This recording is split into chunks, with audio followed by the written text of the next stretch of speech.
Hello and welcome back to the channel everyone. I hope that you all are well and you're having a nice time. I'm back with another video, and in this one I'll run you through the UCL Fantasy first leg team, and I'm going to talk about what my transfers are and how my team did in the second leg of the quarterfinals. So as you can see, it was just 53 points, a very pathetic performance from the team. Obviously I had expectations from a lot of them.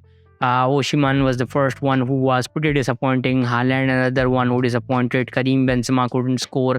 Kevin De Bruyne with the armband, I just played a differential and he got me 16 points. Other than that, it was just a shit show. Apart from that, Vinicius Jr. got 6 points, and then there was obviously Grimaldo with a 6.2. So a total of 53 points, obviously returning, returning me a big red arrow. And that was on, I'm currently on 18k after being, at 13k. So a major downfall in the UCL Fantasy, but hoping that I at least make it towards, that 10k in this too. That I've been, trying my best for in FPL as of now. But yeah, this is currently how the team is looking like with obviously transfers to make. Now let's look at how the team could, be set for the first leg in the semi-finals. And on your screen is my team.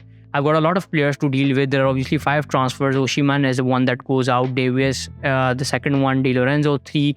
And obviously Kepa, the 4th one. Grimaldo, 5th. Koeman, 6th. And Kvaratskhelia. All of them have been knocked out of the tournament.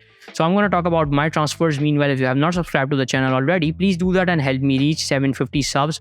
That is the aim for now. And if you're new here, please do subscribe. Let me know what are your suggestions for the channel.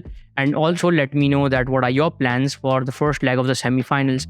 Now let's head towards the make transfer stuff. And as you can see, let me just, pull myself a little bit down so you can see everything clearly. And yeah, so now on your screen is the team. And obviously Oshiman goes out. And what I'm looking at is either Rafael Leao or Olivier Giroud. But I'm going to stick with Rafael Leao, who I think could be a good one for this week.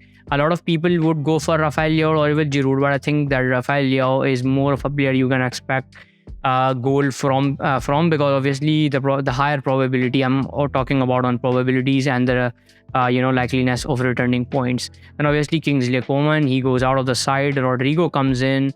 Kvaratskhelia, I'm going to just let Kvaratskhelia stay. Some of the players are obviously going to stay because I only have 5 transfers. And obviously this is just the initial idea that what I'm going to do.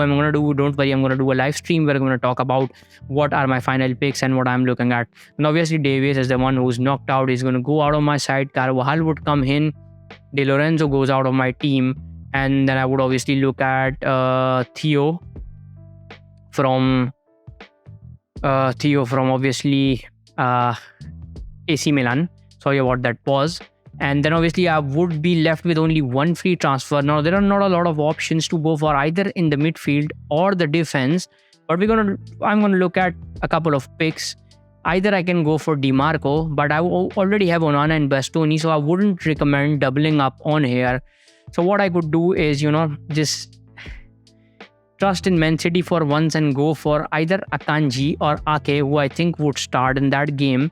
Or obviously there are options from the likes of Real Madrid too, but I think that Man City is still in pole position to defeat them, and that is obviously what my prediction would be. Last season it was the same, but obviously we can never cut Real Madrid out of the UCL.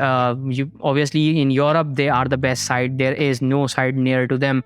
Obviously I am a Barca fan, but I accept the fact that Real Madrid are pretty good in UCL in European competitions. But coming back to the fantasy, there are a lot of cheap options. We're going to just pick affordable players in defense.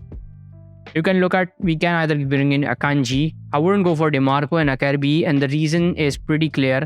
I already have 2 of the players that have Milan game that play against Milan, 2 Inter players already.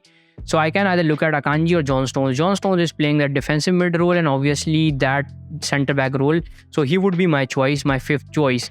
So after the 5 transfers, this is currently what the shape would look like. I've got Leao, Haaland, Benzema, then obviously Kevin De Bruyne playing Tonali, Vinicius Jr., Rodrigo. So 4 in defense. Kvaratskhelia would stay on the bench because he's knocked out. And then obviously Bastoni, Diaz, Carvajal, Theo Hernandez, and John Stones. Onana would be my keeper. So I have two players, Kepa and Kvaratskhelia, who are knocked out of the tournament. So you can see I can play a 4-4-2 or anything that I fancy. Obviously, there are two. There would be two. The fixture would be on 2 different days and on not the similar one. So you can play the players on the first week, and then obviously first day the players that play on the first day, and then obviously change them to the players that have the fixture on the other day. So yeah, and probably this would be my team. Captaincy options would be either Haaland in that Man City and Real Madrid game. Benzema could be a big differential. A lot of people would go for Haaland, and obviously in the Inter versus Milan would be Rafael Leao, who I would give the armband to.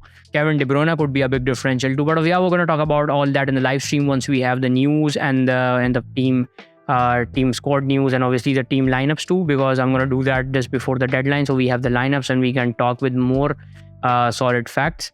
So yeah, currently these are my transfer plans. Let me know what you're looking at and what are the transfer moves that you would fancy moving ahead. How many players have you got that are knocked out of the tournament, and who do you think will win the UCL this year? So yeah, tell me all that in the comments below. Please do subscribe if you're new here, and yeah, my Twitter handle, you can hit me up there, and my inbox is always open. I'm going to try my best to answer all your questions. So yeah, this is currently it from my side. Thank you all for watching and have a great week.